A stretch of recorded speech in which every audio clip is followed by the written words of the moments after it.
Hello guys, welcome to Ferdinand Tutorials. In this particular video, we'll be looking at properties of enzyme. First off, let's look at what enzymes are. Of course, when we're talking about enzymes, we say that enzymes are biological catalysts that speeds up the rate of chemical reaction. So enzymes are biological molecules that effectively increases the rate of chemical reaction. We're looking at any reaction you can think of, digestion, metabolism, any other reaction that happens in your body, including respiration. Enzyme does what? Speeds them up. So let's look at the properties or important characteristics of this particular enzyme. So one of the unique properties of enzyme is catalytic power. When we are looking at catalytic power, we are looking at effectiveness of enzyme. Are we together now? Now, under catalytic power, we have high efficiency. Now, enzymes are highly efficient. They have the ability to catalyze reaction. They have the ability to increase the rate of chemical reaction. That's when we are looking at what? High efficiency. Now, after that, we also have small amounts. When we are looking at small amounts under catalytic power, we are saying that a minute amount of enzyme can be able to catalyze a huge amount of reaction in the body. Now, we go to specificity. Now, under specificity, what we are looking at in specificity is that we are looking at the ability of an enzyme to be unique in the type of reaction they catalyze. Now, when we are looking at the ability of an enzyme to be unique in type of reaction they catalyze, what we are saying, we have under substrate specificity and we have what? Reaction specificity. Now, when we're talking about substrate, a substrate is what an enzyme acts on to form a product. Let's take, for instance, we have what we call E plus S. Enzyme plus S to form ES complex. If you've not watched my video on my catalyze equation, how I explained the derivation of my catalyze equation, please, I will attach the video in the description. Do well to watch it. It will help you in terms of enzyme kinetics and all that. So I said that we have what we call substrate. Enzyme acts on substrate to form an ES complex. Let's take, for instance, this is my enzyme. Now, if this is my E, this is an active site. This particular site here, an active site. It simply means that it is expecting a substrate that have this shape to come and bind to this enzyme. So let's take, for instance, this is my substrate S. It simply means that this substrate, when I introduce it here, something like this, I will have something like this. I'm coming, I'll have something like this. So when I introduce my substrate, I will now have something like this.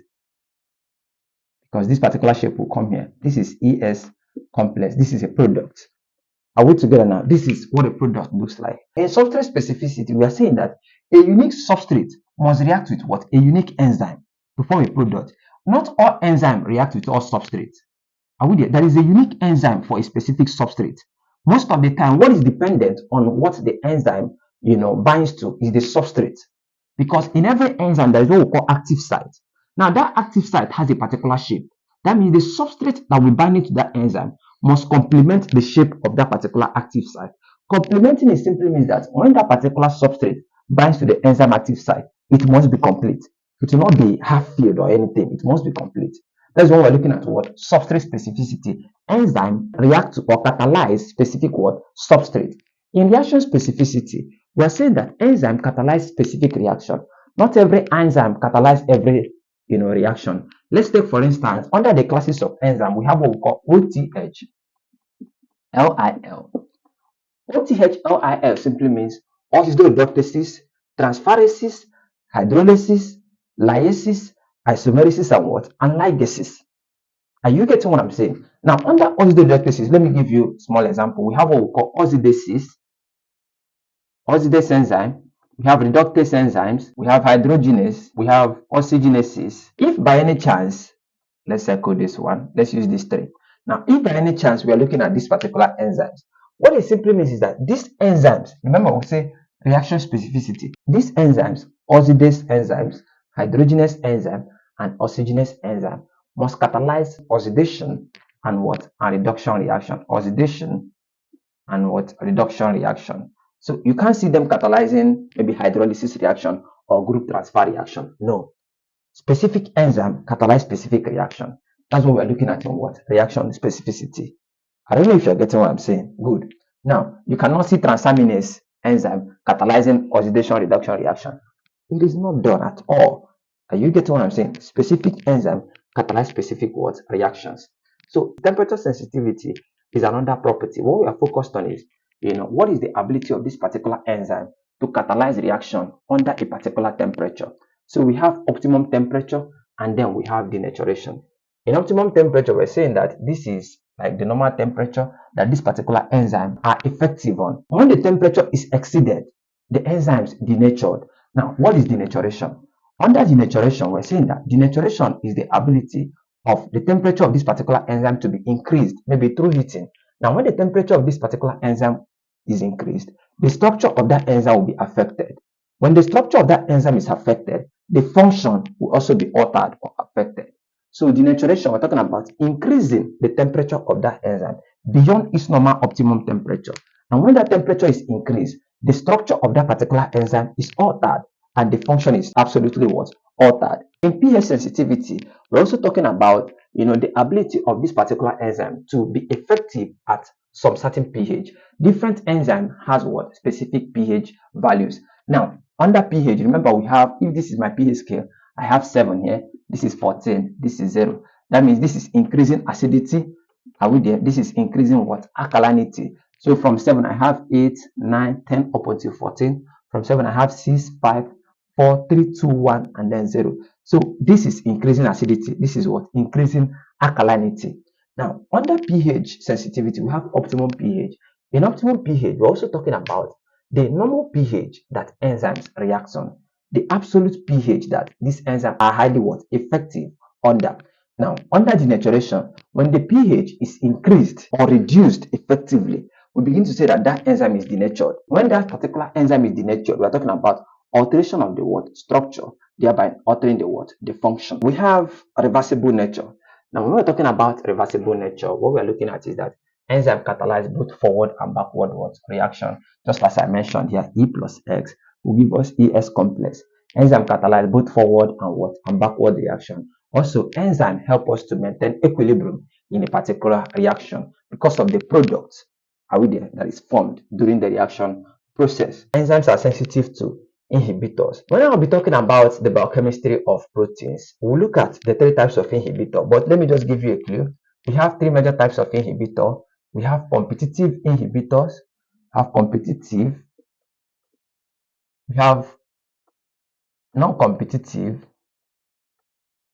and we have uncompetitive inhibitors.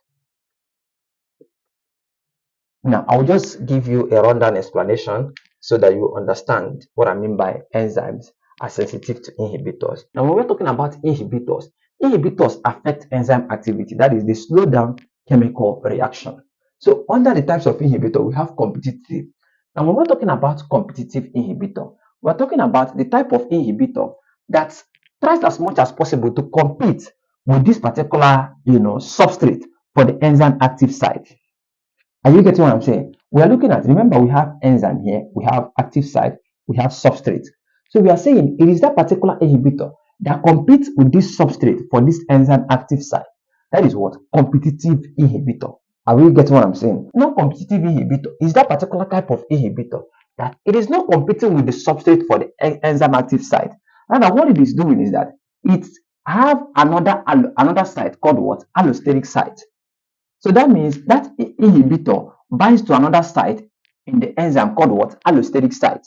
Remember that the activity of this inhibitor affects enzyme activity, both competitive, non-competitive, and uncompetitive. Competitive, compete with the substrate for the enzyme active site, thereby affecting the enzyme activity. Non-competitive, binds with another site different from the active site called allosteric site. Are we there now? Also affecting enzyme activity. Now, meanwhile, in uncompetitive does not bind to the enzyme active site or allosteric site. Rather, what it does is that it attaches itself to the what? ES complex instead of the what? Instead of the free enzyme. So I've explained competitive, non-competitive. Competitive binds to the what? Enzyme active site. It is competing with the substrate for the enzyme active site, affecting the what? The enzyme activity. Non-competitive does not compete for the enzyme active site.